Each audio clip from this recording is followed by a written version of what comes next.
yeah. That was those intense, guys go man. hard. That was intense.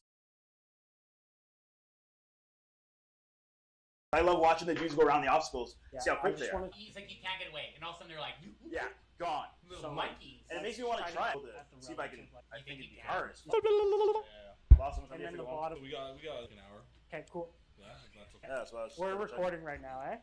Oh, Are we? We live, baby. Oh, Okay. God. Do we want to just keep rolling with the power slap thing, or do you want to? Hey, no, I think first and Oh, foremost, it's your we want to touch base on. Our hearts go out to everybody in Jasper. What's happening right now and in that area is a major travesty and disaster. The fires are terrible. The whole fucking town is pretty much disappeared off the map. People that were evacuated, damage to property, gas station exploded, Yeah. hotels being burnt down. I don't know what that feels like. And obviously, my heart goes out to all the residents of Jasper and everybody who's there visiting. It's just a scary time for sure. There And was a absolutely, lot. it's not something that I want to ever put myself in or anyone else that I know. It's terrible to lose everything you've built in that respect. And then also a national park that we have that I enjoy very much in the winter. And it affects the whole nation because of the amount of people that go there Business Yeah. and travel and tourism, every during aspect. summer. of the During province. the summer months, Yeah. I know personally a lot of people that did their school co-op in Jasper through hospitality. On Yegwave, there's a video of a lodge resort in Jasper that's being burned to the ground. And it's awful to see. I can't imagine how much A, it's going to cost to rebuild that area, Mhm. and B, to get the tourism back. And we do that in a year, we do that in 2. Trees are going to have to be planted again. It's a national park. If you've never been to Alberta to see Banff or Jasper, Bill. take time to see and appreciate it. Yeah. If you have a national park anywhere near you, I think you should. And that being said, I just want to touch base on this really quickly. There's a woman, Christine Jacques, who was there camping on a back trail, hiking trail. Her and her friend, and they were caught when they woke up. Her sister phoned her with her satellite phone, so that's how deep she is. She can't get reception, so she had a sat phone, and got the call from her sister saying there's an evacuation going on in Jasper. You need to get out of it. So when she wakes up, it's her and her friend, and then there's a family with I think 2 or 3 kids as well in the same campground and a dog, and then they had to figure out how to get off the mountain. So she had to call her sister back, and her sister had to tell the RCMP and everybody who was there for evacuating everybody, and they had to send a chopper out to find her somewhere in the woods, and they had to do 2 trips. So the family went first, and then this Christine Jacques and her friend went in the second helicopter with the guide who came out to escort them out. I followed the same trail to get out. When it's a situation like this where you need to get out of there in a matter of moments or hours, you don't know, and I'm not an experienced camper. I don't know if you could trust me. And if there's the 2 of us up there right now, we'd both be down. Yeah. 100%. And Why that's we not. I shouldn't be laughing. It's not. It's one of those things, though, where look at it and you look at how daunting it is of a task to be able to have those survival instincts when something goes wrong. And like, credit to the people that are running towards the flames instead of running away when most people are, right? Wildland firefighters from Mexico. They came in, I think, on Friday. They arrived, yeah, are there to help out. It's a huge logistical thing. Look at how many other places in the country that they had to open up shelters and places for people to stay, right? Well, that's where the thing, everybody had to come to Edmonton when they got evacuated. There were buses, and they were also telling people, if you were the first, we just talked to this woman the other day. She was saying that she was in Jasper, and when she was leaving, you had to drive through BC to get out. Mhm. And that was the first time they made the evacuation. Like, you have 5 hours to get out, but you couldn't go towards Hinton. And then it was 2 hours they started letting everybody go towards Hinton. So you have to backtrack through BC, and she had to drive all the way around and then come back into Edmonton, or fly. I think. There was a story out of Calgary where one of their shelters, in the middle of the night, they ran to capacity. So then people, after driving 5 or 6 hours with their kids and family and everything, they're getting like turned away from some of these shelters. That serious of And then I think it was like 3 or 4 a.m. they were able to free up more space and get something in there. They got like 600 people chilling in this campsite. So, but I'm also reading that there's no reported deaths, so that's good. That is great, That's- actually. After something so large Yeah. like that, you'd expect there to be some casualties, but that's fantastic news to know that there wasn't. You got to look at the bright side. Yeah, there is a large amount of Jasper that's gone.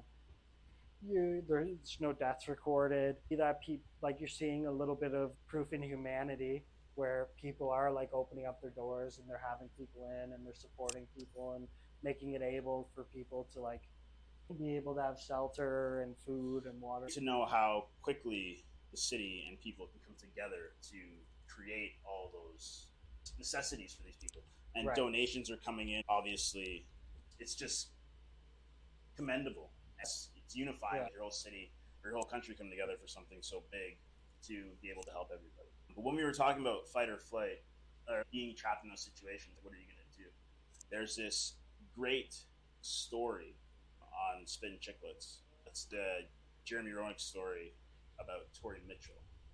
If you ever have the chance to hear it, I highly recommend it. It is worthwhile, because at the end of that situation, you find out what kind of person you are. And if you're stuck on this mountain, what are we going to do? I don't know. Is it going to throw me into action? Am I going to be able to lead us out of there? Or one of us going to be able to step up? Are we going to work together to get out of there? Or are you going to be that person who's I'm going to accept my fate? This is whatever's going to happen is going to happen. But with saying that, in this story about Tori Mitchell, when he played for the San Jose Sharks with Jeremy Roenick, the story is the craziest story I've ever heard, because people were coming up to him at games during a face-off. Like after the season had started, after this scenario, this story had taken place, they're asking him, is that thing true with Jeremy Roenick? And he's in the middle of the game, the second period, like down 2-0, someone's asking him. And it's like, yeah, it's true. Because you can't believe it until you hear it.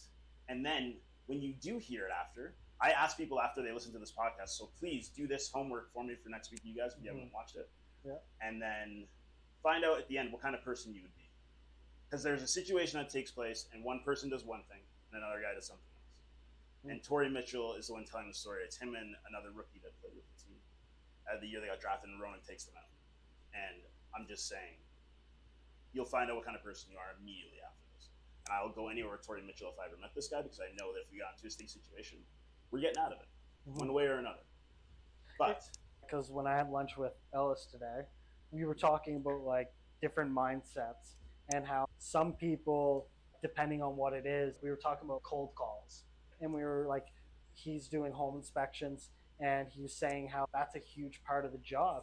And when you look at certain things, whether it's a survival instinct or whether it's, some people have that instinct to do it, or we talked about the idea of having a entrepreneurial mindset, and some people just have it, and the thoughts either come into people's head or they don't, or you're gonna have the drive to do X, Y, and Z, or you're not.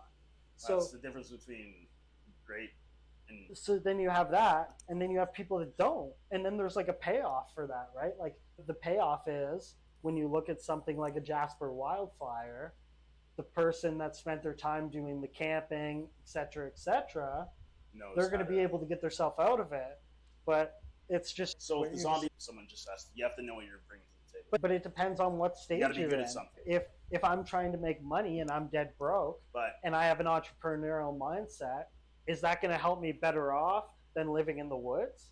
It depends on the dynamics. It's a huge range. So it's very hard to take one person and pigeon-toe them. And even when you think of ourselves, you say, okay, we might not have that survival instinct, but if we were put in that situation where we had to make it work, jerry-rig things. Survive, if that's what you're getting at. That's where I'm getting at, where it's like, and like, you look at like the movie 127, where the guy was like pinned between a rock. 127 hours?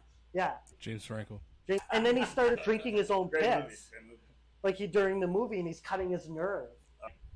Okay. I want to throw up Absolutely, when I was watching 100%. it. I was like, oh man, I don't know. The only way to get out of the situation is you got to cut off your own arm for just to survive. And could I do that? I don't know, man. I like my arms. I know one arm's already destroyed because of the rock. Do I need it anymore? Probably not. Am I willing to take that off in order to leave? Does that just come down to the will to live? That absolutely comes down to does that come down to, I would get so anxious just sitting there dying off that I would eventually have to do something. The will is so strong, you don't know how strong it is until you're in a situation like that. We're never going to be able to answer these questions until we've been through it. If you've been through something like that, where you're stranded in the middle of the ocean or something like You somehow survived on a raft for a week. You found the way to do that, but I'll never know that because I didn't do that. I get that 100%. Well, I think it's a developed mindset, if that makes sense. Like, for example, when I was a young kid, we were in the mountains. I was scared about bears. I think I was like 12. Anyways, I saw, no shit, like, all of a sudden I look around, 10 feet away, there's a black bear sitting, eating berries. My first reaction, run. And I ran probably 800 meter sprint. That's your natural fight or flight. That was flight. Yes, absolutely. Yeah. 100%. But then as you get values and certain things mean more to you, like you get a wife, you get a family, also that kind of alters that fight or flight mechanism in you. So like now if someone threatened me and I'm with my pregnant wife and a bear comes, am I going to fight the bear? Automatically you're going to say, you can say you wouldn't react in this way or that way, but I think I get exactly what you mean. Yeah. 100%. Exactly. It's crazy what the human body will do. That's the other thing. To you will put yourself in that position. And sure, I think that is crazy to begin with. This has happened, and like I'm sure it's still painful as fuck. You can probably still move some things. You might not be able to feel everything, but the nerves are still there, so you can still feel some things, right? So that being said, I don't think you're building up a tolerance because when he cut the tendons to cut his arm off, that was probably the most excruciating pain a man has probably ever been through. I'm not really. I think cutting my tendons would be the most excruciating pain in humanly possible or humanly imaginable.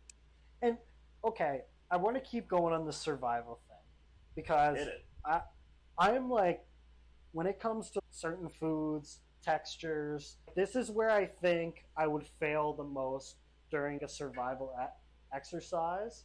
No, not necessarily the military, but I think your want to survive is buried deep down in you.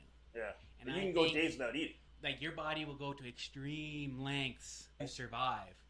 My ability to be in cold temperatures. If I was forced to be out there doing like exercise or drill or whatever, is that something I'd be able to do over time? Or do some people genuinely? So there's the Navy SEALs do that one drill where they're in the water with like the chained together and stuff, and then it's like you have to to pass this test. These are already some of the toughest men and women in the world, and they're doing this endurance test to see if they can sustain so much adversity and so much desperation. People are still expected to. These guys are going to be Navy SEALs, but some of them still don't pass that test. Some people still quit at that moment. Yeah. That is a very excruciating, painful experience from what I have understood and read. I don't know if I can do that because I don't even know how long they're supposed to be in the water before doing this, but it's not a short period of time. You definitely shouldn't be in water. And easy, I can swim. But I can't swim very well. David I'm not going to be a scuba diver. And then imagine... I'm not a lifeguard. I can swim though. But now... It's not... I don't know. But it's honestly like the fascinating things of the human, and how much of it is body and how much is it like mental. Okay, you can have all the skill in the world. You probably be the best golfer, but if you're not mentally prepared that day for that shot that you're taking, you're gonna fuck it up. It's such a mental game. It fucks with you. Same thing with tennis. All these individual sports, I think. You been watching Full Swing on Netflix? No, but I will. But these dudes, they crack. That's what I mean, right? Yeah. So it's I don't watch that one. So I watch Breakpoint, the tennis one. Yeah. And it's the same thing. There's this one guy, Medvedev, in tennis, and he's cocky little asshole. And he admits to it. I'll judge your calls. I'll chirp you while we play in between stuff. I'll say stuff to get in your head. I have to get an edge one way or another. And I think that's the other thing.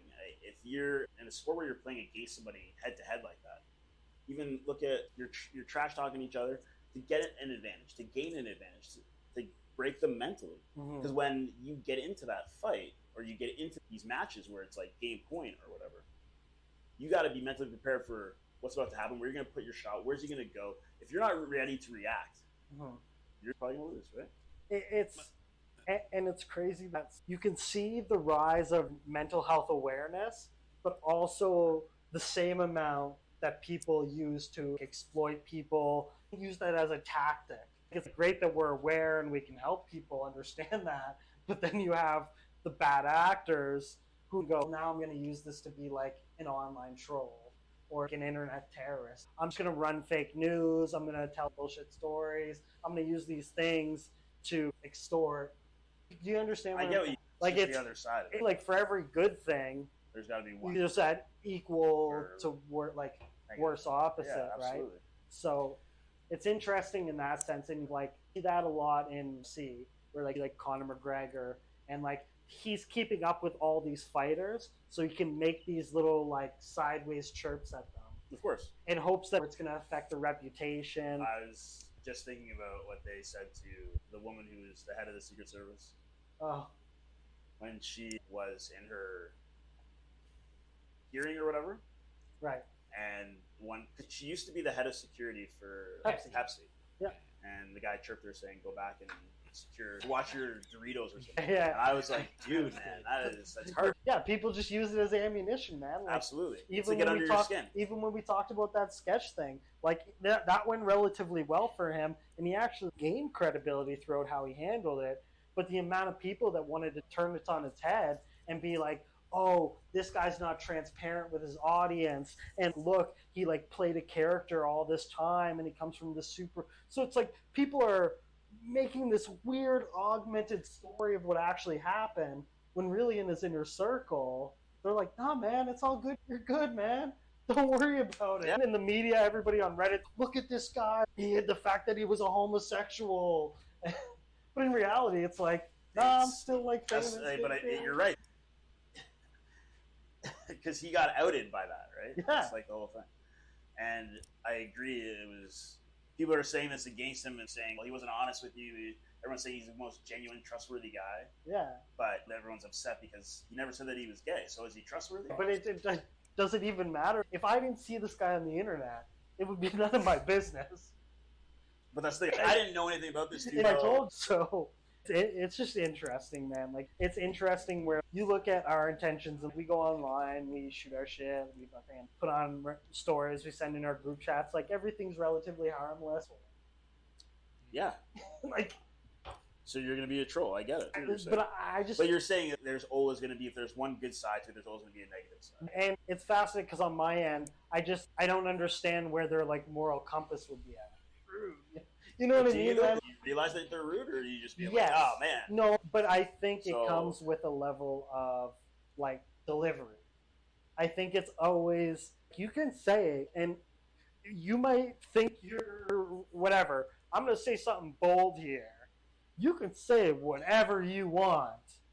It just depends on delivery. It's literally delivery. It's not the words that you say. It's the context in which the way the words Yeah. are used. Like, you can call me and be an asshole. Do you mean straight up? Alright. Yeah. I think we could segue into another type of asshole. Oh, who's that? Ryan Reynolds, Deadpool. Oh, Dude, Great. I think That Dating came out this treasure. weekend.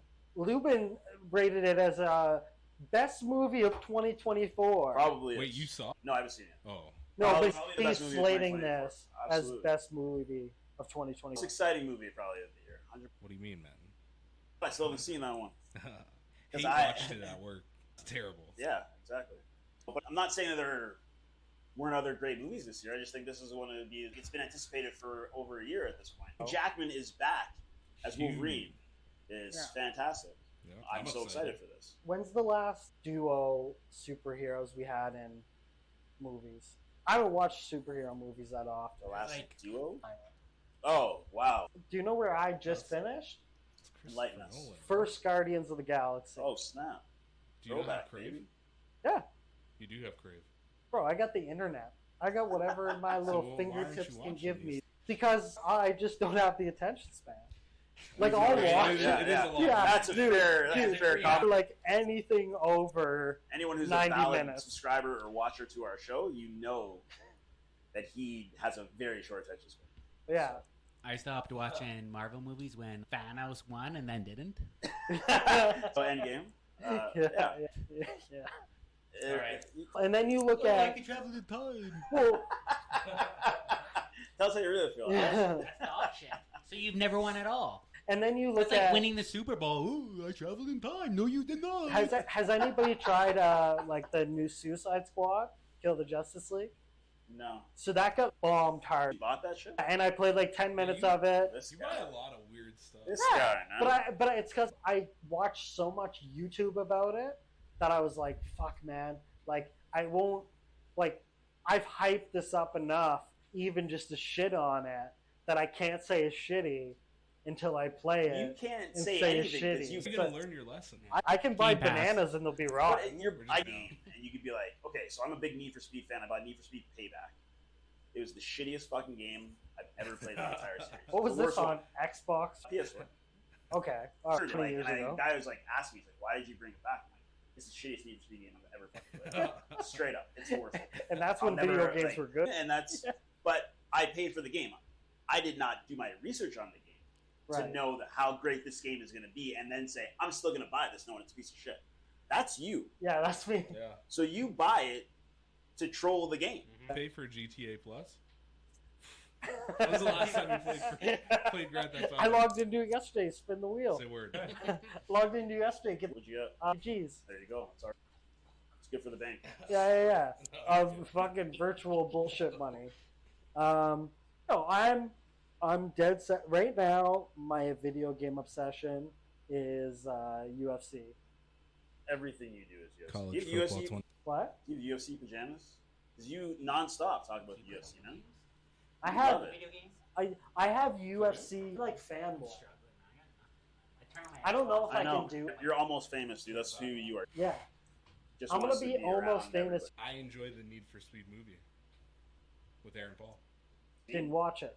That was. That wasn't the greatest movie. It was Wasn't more worse. like the game that came out for PS3, The Run. So Yeah, that was like yeah, the yeah. cross country Yeah. one you had to do. So it's the movie is similar to something of that storyline. So it wasn't terrible. It was okay. Yeah, I enjoyed it. Just wish there were a couple more cars. Aaron Paul. Bad Breaking Bad, dude. Yeah. My favorite Whoopi. You said Aaron Paul. You were talking about Need for Speed. Yeah. I'm thinking Fast and Furious. So I was like, Very similar franchise. so in my head, So, I'm like, no. yo, post Aaron Paul. One guy has Sorkin. friends. Another guy has family. It's all Okay. about family. Not the same. I'm though. saying Spy Tokyo agencies. Drift. It's the best Fast and Furious movie. Yeah. I don't know who you are. You don't. What? You don't like That's- Tokyo Drift? Tokyo Drift. is Nah, like- man. I Keep like Bow the- Wow away from me, man. Dude, I like when. They introduce. That's fine. I don't know. I don't- I don't At this know you point in time, they anymore. all just blend in together. Yeah. Whereas the first Five, two, I think five's probably three, one of my Second favorites. one when there's actual criminal racing. They go to one? space in 10 or 9. Like back road criminal underground racing, Underground and then racing, all of a sudden stealing Vin DVDs. Diesel's going to Mars to Monica! save the Earth. It's not how you stand by your car, it's how you drive your car. Remember that. Racing to stopping a meteor. You know what? They took a hard left, but we still followed along. We still follow. Hey, have you seen Hey. all of them? No. Do you like that I fell meme off where after- it, Paul died. There's a huge turn. Do I follow the series anymore? All right. When he passed, it was like, do I still continue to watch this franchise? Is Vin Diesel really going to carry us through 5 or 10 more movies? Did you watch? I watched So them then, all. yeah, boom, there you go. They got you. They've man. got me. Vin I Diesel watched got them. you? Rock I'm a saying bank I vault. don't know if I'm going to follow along once he died. After 7, it's like still when they gonna do be 8, how am I going to do entertained. this? And I still got entertained. You know where we work. when do you think Vin Diesel's gonna retire from the Fast series? They said that. Do you think They he's said just they have gonna an milk end in it? sight. Bro, this dude I says think the I next am one. Groot and gets paid for it. You think he's gonna quit? Dude, he's gonna go until they tell him to stop. Tyrese are like, yo, we're gonna keep making them because Yeah, keep selling. Why not? You got a good thing, right? When you got a good thing. At this Like, if point, you somebody just was like, make yo, it I'm into a gonna give you TV. 5 movie. You gonna say no? No. I know. And that's the thing. Exactly. Let's be serious here. Star Wars is falling off completely, but they will always get my money. It doesn't fucking matter. Like whenever they put something out, I'll still go see it. I have to. Have they put anything out? The Acolyte was the last thing they came out. Yeah, but that's Disney Plus. That's, Maybe they came out would have been what 9, sure. I think. Yeah. But I still watched it. So I went to see it in theaters. That's what I mean. They're always gonna take my money. Do you guys feel like you don't go to the theater as much? I'm worried about bed bugs, dog. Oh, you don't go there no shit. more. That was at Manning. Mr. Manning. Damn. God Yeah. damn, really? That's fucked up. And that's a new My high school neighborhood. principal. Yeah. And he's an Fun angel. fact. Nice guy. Yeah, like we went and saw Dune 2. Oh. Ooh, so That's recent. Great movie. Yeah. Wait, did that come out this year? But yeah. Yeah. Did it come out this year? No, it came out last year. It already won by Last Oscar. Uh, But fantastic movie. No one in it, but apparently that was. That's the wrong time to go to Yeah. the movies. Don't go in any. Well, they closed movies 12. Gone too, no? Oh yeah, clearly Yeah. it's being gone. But yeah, It's a Yeah. good life now. I'm not really into paying North Side 2,000% upsell for some. popcorn. oh god. And some places don't give you. But that's why I don't ask girls about them. Nice places in St. Albert, like the Landmark. Landmark. Yeah. Yeah, See, Get yourself a I don't comfy want to chair. drive. I do VIP over here. Listen, No The- slash tires. They don't go all the way out there. No. They'll that's bust fair. your Yeah, ass that's true. from That's the only Central safe Limited. part. is you go to Costco. And you get your Who's the 2 and the 2 for 1? No, this was when I was dating what's her face. Okay. Yeah, we would go to Costco all the Jessica. time. yeah, I get to go to 2 movies. You've heard it here first. Yeah, I just go to matinees, empty theater. See, when you guys say, "Oh, I want to be with somebody," like I want to settle down, it's like, dude, you can't do that shit if you got kids. Just let You hear them that? go on that for a little bit. Hey, You hear that? Appreciate your time. I don't have no kids. You Love can, them to death. hey, you can cook here too, man. Go ahead. The thing is though, is it like, are you looking back in like resentment, like seeing? No, I don't know, not that's- resentment. Or I should have went to this festival. Or I'm more Regrets. like bummed out. Regrets is in- what you're looking for? No. No, but some I've people been think to that Coachella twice. that's wicked. Loved it. Could I do it now? So I think like your bar, you probably did a lot, and now Yeah. you're like underappraising yourself. Did I? But then if you talk to someone like me who hasn't done a lot of shit, I'm like, yo, you done a lot of shit. Yeah, I don't know. I just feel I don't know. It's in the eyes of the just beholder. the odds 'Cause I and mean, sods of like- a day-to-day event itinerary. Like- Like, yeah, I can sleep in, go see a movie, or play video games till 2 in the morning. Yeah, I love that I freedom like doing aspect. that It's stuff. great. Yeah. Fucked up. That's great. Is I would totally have it the other way. If I had kids and I say this coming off as this like perspective, but when I look back of what I think my values are and what I'd really want in life, if I had kids at 22 and I've been married for fucking 7 years, it's like I'd totally be fine with that either. Like this is just where I've landed. It's not like I haven't purposely been like I want to stay single, but I also in this stage of life haven't been like I need to get married, I need to have kids. But knowing like my value for having a family, I'd be like, oh, I would want that too. So if that happened, If the and stars aligned, then things would have been different. so it's not like one of those things where I think I would look back and be like, oh, say I look back at 40 or something and I say, oh, did I do like enough in my 20s? Did I do what I actually wanted to fulfill? But I'd be like, oh, like I'd be good either way. Like I'd be good like doing a lot of crazy shit, going on a lot of adventures, doing that. But like I'd also be okay settling down and like You're building just roots. ready for whatever the world Yeah, I don't know. I don't go on the mantra where it's like I have no regrets and like I'm not worried about anything. But it's like I'm more willing to ride that wave, if that makes sense. Yeah. Or like, oh, this could be shitty. This could be not shitty. This could be really fun. I could lose money. I could make money.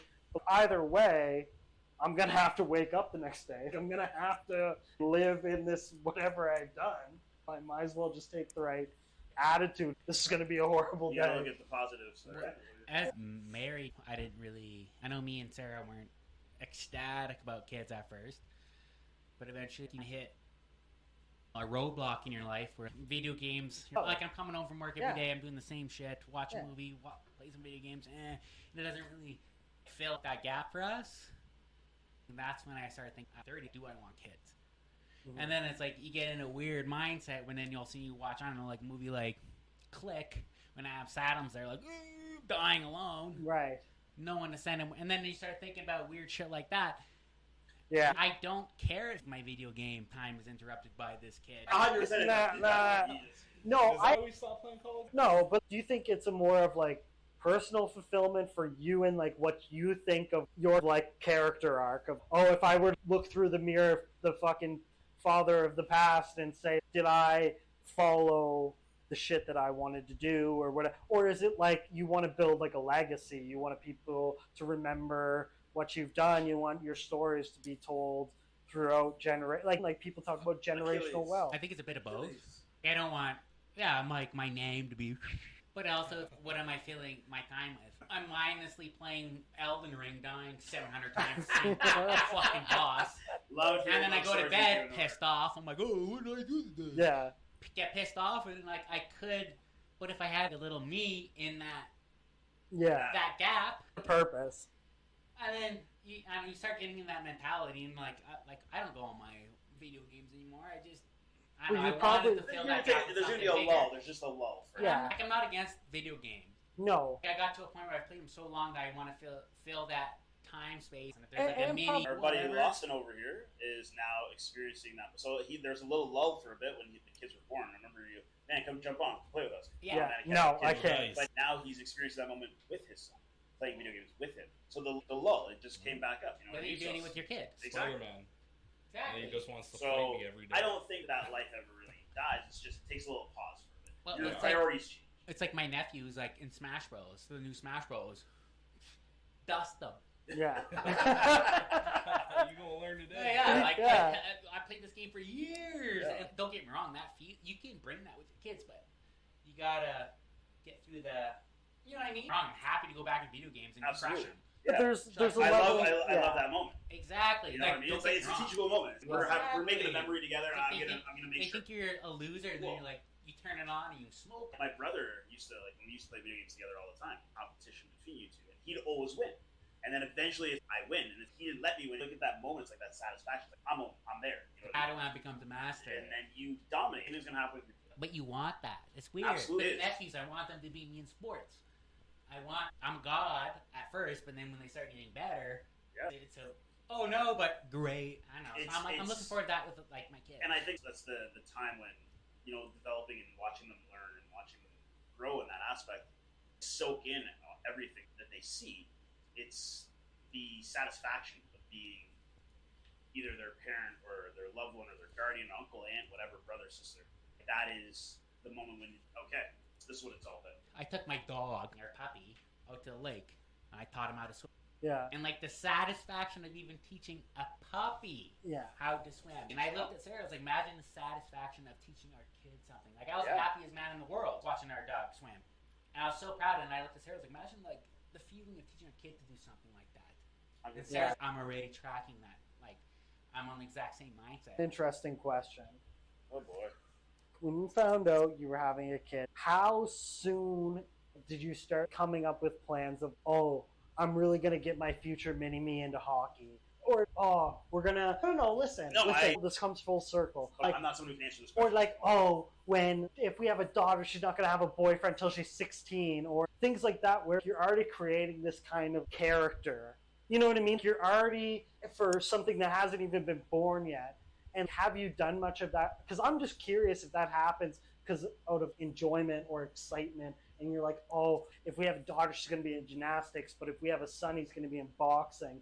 Or are you like, I'm so fucking worried about having a first child that none of that really comes into that think tank because you're like, everything else comes before that. But some people jump the gun and go, this is what the perfect reality is going to look like. Or do you think it's a mix, or do you think it's more panic than it is of like fantasizing?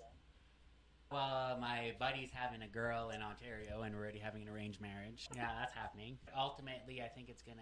You say that, but it's gonna be what the kid wants. I'm still gonna put that path in front of those options. Well, you could then. You plant seeds. You don't outwardly tell them like, this is what I want you to do. But you ever say you can, or you can say, have you ever thought about playing football?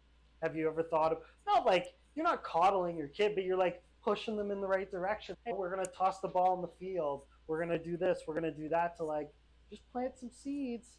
So then you're like, I enjoy doing this. Okay, cool. We're going to sign you up football lessons. Let's go. The first thing you want to do is teach one of your kids the basics. So like how to walk? Or how to catch a ball, for starters. If you can do that, you can do that well. Your hand-eye is great. Or you start throwing a baseball, wiffle ball with them. If they can start hitting the ball at an early age, okay. We have a potential of a couple of things we could do because the hand-eye is there and it's at an early age. They're developing these skills at an earlier time than most other kids, and they're doing it well. Who's to say that I'm gonna put these options in front of my child? They may not get to a professional level, but why not give my child these opportunities? And especially it's something that you're gonna learn other skills as well. For me, my parents put me in baseball and soccer. For soccer, I had very good ball control at an early age, and I was quick.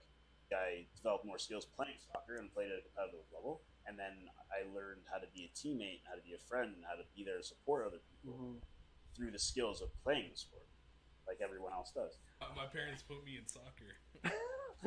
Okay, well, everyone in this room here has probably played soccer. 100%. But at the same time, I went to that competitive level where I was trying to. Yeah. I was playing provincially. That path was put in front of me, and I stuck with that. But I could also hit a ball. I could also catch a ball. So I played basketball. I played football. I played baseball. That's Like, obviously, my dream, like, my wife's Scandinavian, big. Her dad's a big Viking. I'm a Dutch guy, so do the math. I was hoping some linebacker pops out. You know what I mean? DNA. Or a tight end, Gronkowski. Yeah. It's a year every time. In my mind, like, if he's good at football and then can name all the planets, like, whatever way he goes, that's good with me. Absolutely. Are you going to teach your kid? No, but like how people go in detail. Where I have my aunt, she's a French professor, and the amount of knowledge that this kid has about just everything that's going on, you're like, this wasn't just from a talking down moment. This was like, hey, I'm actually teaching you something as another citizen of this country. You have a right to vote when you turn 18 and stuff like that, where people really give a shit about that. Like, we may not, but some people genuinely give a shit. Or like the same way someone wants their kid to be a professional football player might be the same way someone has a kid and like, my kid's going to be a politician. So I have to teach them about this type of stuff because I want them to be a politician when they grow up. You can't teach your kids to have a morals, political view, but you can teach them to have values. Right. Or at least like a general understanding of like how the world works and like how much are you going to... And where's the line of introducing a child to reality?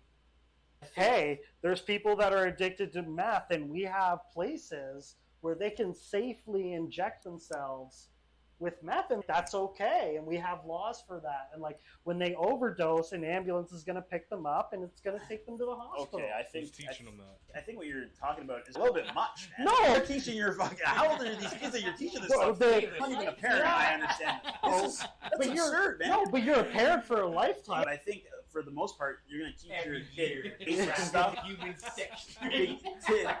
to get through until they. Dude, you know the first time I found out people fucking did drugs or shot meth?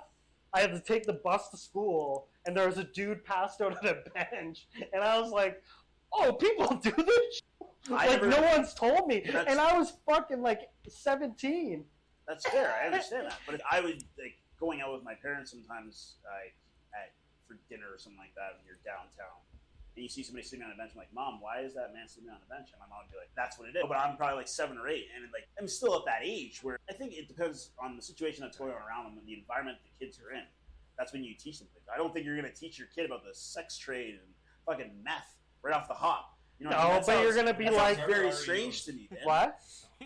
That sounds very fucking weird. Yeah. No, hey, but so, like, do you think some parents void themselves of the responsibility to just let their kid know that? And they're like, that's not my job. They'll figure it out.